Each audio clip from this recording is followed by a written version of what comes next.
ആ ഗുരുപരമ്പരയുടെ അനുഗ്രഹം ഉണ്ടാവട്ടെ. മനസ്സിലായോ? ആ നേരത്തെ പറഞ്ഞു, ഗുരുവിനെ നമ്മളാണ് കണ്ടെത്തുന്നത്. നമുക്ക് ഗുരുവിനോട് ഭക്തി ഉണ്ടായാൽ നാം ബലിയിടാം. മനസ്സിലായോ? ഈശ്വരനോട് ഭക്തി ഉണ്ടായാൽ ഈശ്വരനല്ല ലാഭം, ഭക്തനാണ് ലാഭം. മനസ്സിലായോ? ഇതുമായി ഗുരുവിനോട് ഭക്തി ഉണ്ടായ ലാഭമാർക്ക് ഗുരുവിനല്ല, പിന്നെ ശിഷ്യനാണ്. മനസ്സിലായോ? അത് ഒരാൾക്ക് ഉണ്ടാക്കാൻ പറ്റുന്നതല്ല, സ്വയം തിരിച്ചറിവ് കണ്ടെത്തലാണ്. പുതിയ ഗുരുജി വേദോമേന സ്വാമി എപ്പോഴും പറയും, കാലം ഇന്ന് മാറി. മൊബൈലിൽ ഇല്ലാത്ത കാലത്ത് മൊബൈൽ വന്നു, അതിനുശേഷം വലിയ വലിയ നെറ്റ്വർക്കുകൾ വന്നു. 2GB ആയി, 3GB ആയി, 4GB ആയി, 5GB ആയി, ഇങ്ങനെ കാലം GB കൂടിക്കൊണ്ടിരിക്കുക. പക്ഷേ എത്ര G വന്നിച്ചാലും 2G അനിവാര്യം ഒരു മനുഷ്യൻ ചെയ്യുന്നുണ്ട്.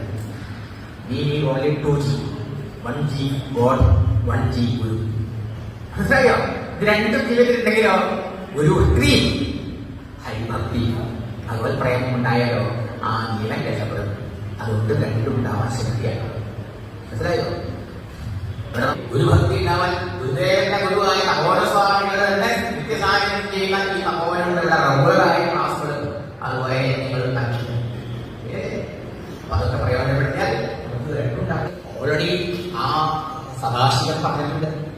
അതിഗുരുനാഥനായ കാശികൻ മഹാദേവൻ സ്വന്തം ധർമ്മപത്നിയായ പാർവതിക്ക് ഉപദേശിച്ചു കൊടുക്കേണ്ടത് ഗുരുവായ ഗുരുവിന്റെ മകനെ എന്ത് ദേവി. അപ്പൊ സ്കന്ദപുരാണത്തിലാണ് ഈ ഗുരുവിനെ വരുന്നത്. സ്കന്ദപുരാണാന്തർഗതമായ ഒരു ഭാഗമാണ്. നൈമിഷാരണ്യത്തിലെ മഹർഷിമാർക്ക് പുരാണം കഥ കൊടുക്കുകയാണല്ലോ സൂതൻ. അപ്പൊ ആ സൂതനോട് ചോദിക്കുകയാണ്, സൂതാ ഈ ഗുരുവിന്റെ മഹിമ എന്താണ്?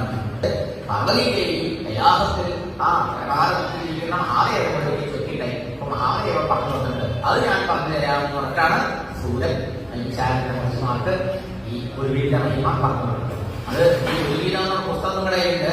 അതിന് സാമാന്യമായ അർത്ഥം കൊടുത്തത് 182 ശ്ലോകമുണ്ട്. ഇത് മുഴുവൻ നമുക്ക് നോക്കാൻ പറ്റില്ല, തിരക്കില്ലോ.